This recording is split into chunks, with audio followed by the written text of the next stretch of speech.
Hello all welcome to Riya talks. Sani பெயர்ச்சி எல்லாருக்குமே ஒரு பயம் கொள்ளக்கூடிய, நிறைய பேர் ஆஹா சனி பெயர்ச்சி அப்படின்னு பயம் கொள்ளக்கூடிய ஒரு விஷயமா பார்க்குறோம் இல்லையா?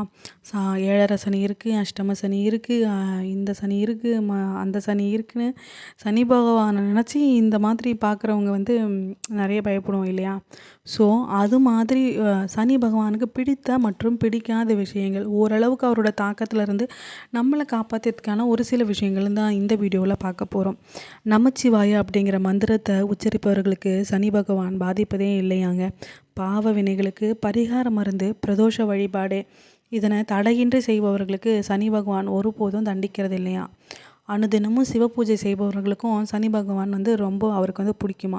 சுத்தம் சுகாதாரம் நிறைந்தவர்கள், மற்றவரை அல்லல் படுத்தி ஆனந்தப்படாமல் இருப்பவர்கள், அவங்களுக்கு சனி பிடிக்கிற காலத்தில் கூட அவர் மன்னிப்பளித்து பாதுகாப்பாராம். சத்தியம் தவறாதவர்கள், மனதில் நித்திய வாசம் செய்வாள் மகாலட்சுமின்னு சொல்லுவாங்க. அந்த திருமகள் இருக்கும் இடத்தை கூட திரும்பி பார்க்க மாட்டாராம் சனி பகவான். அதாவது சத்திய தவறாதவரை. ஸ்ரீவரம் அப்படிங்கிற சனிக்கிழமையில் விரதம் இருந்து சுதர்சனம், எந்திர வழிபாடு இதெல்லாம் பண்ணவங்களுக்கும் சனி பகவானை ரொம்ப பிடிக்குமா. நல்லெண்ணெய் வச்சு தினமும் துதிப்பவருக்கு சனி பகவான் நெருங்குவதே இல்லை. வலம்புரி சங்கு உள்ள இல்லம், சால கிராமத்தை பூஜிப்பவர்களையும் சனி பகவான் தொல்லை தருவதில்லையா. ருத்ராட்சம் அணிந்தவர்களை ருத்ர பிரியரான சனி பகவான் பிடிப்பதே இல்லைன்னு சொல்கிறாங்க. காகத்துக்கு அன்னம் அளிப்பவங்க, பித்ருக்கடன் செய்பவர்களுக்கு கூட சனி பகவான் பார்த்துப்பாராம். அதே மாதிரி பசுவின் பால், நெய், தயிர் இவற்றுடன் பூஜிப்பவர்களை சனியை விரும்புவாராம்.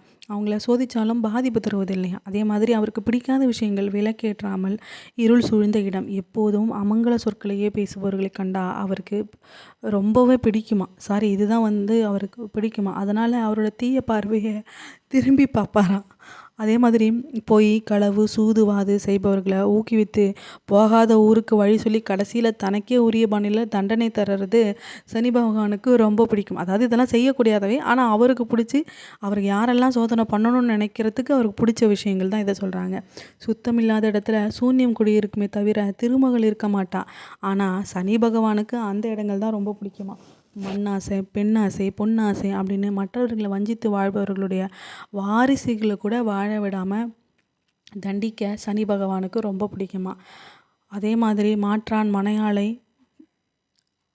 நினைப்பவர்களுக்கும் அவங்கள ஃபஸ்ட்டு ஊக்குவிப்பாராம். அதுக்கப்புறம் அவமானப்படுத்தி பார்ப்பதில் சனி பகவானுக்கு நிகர் சனியேவான். அன்றாடம் சுத்தம் செய்யாத வீட்டில் அனுதினமும் அழுகுரல் கேட்குற இல்லத்துலேயும் சனி பகவான் நீங்காமல் நிரந்தரமாக இருப்பாராம். தாய்க்கு அடங்காத பெண், தகப்பனுக்கு அடங்காத பையன், உடன் பிறந்தோரை வஞ்சிக்கும் துரோகி இவர்களை சனி கால நேரம் பார்த்து கண்டிப்பாக தண்டிப்பார். உலர்த்தாத துணியை உடுத்தவர்களை கண்டா கூட சனி பகவானுக்கு கொள்ளை பிரியமா. ஈரம் சொட்ட சொட்ட வீட்டினுள் செல்பவர்களை பார்த்தா சனி பகவானுக்கு அவர்கள் மீது தனி பாசம் கூட இருக்குமா.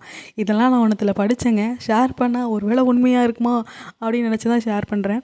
முதல் நாள் உடுத்திய துணியை மறுநாள் பயன்படுத்துவவர்களை பார்த்தா கூட சனி பகவானுக்கு ரொம்ப பிடிக்குமா. குளிக்காமல் அசுத்தமாக இருப்பவங்களை கண்டாலும், தலை சீவாமல் தலைவிரி கோலமாக இருப்பவங்களை பார்த்தா கூட பிடிக்கும்னு சொல்கிறாங்க. இதில் எது உங்களுக்கு உண்மையாக நடந்திருக்குன்னு ஷேர் பண்ணுங்கள். பை.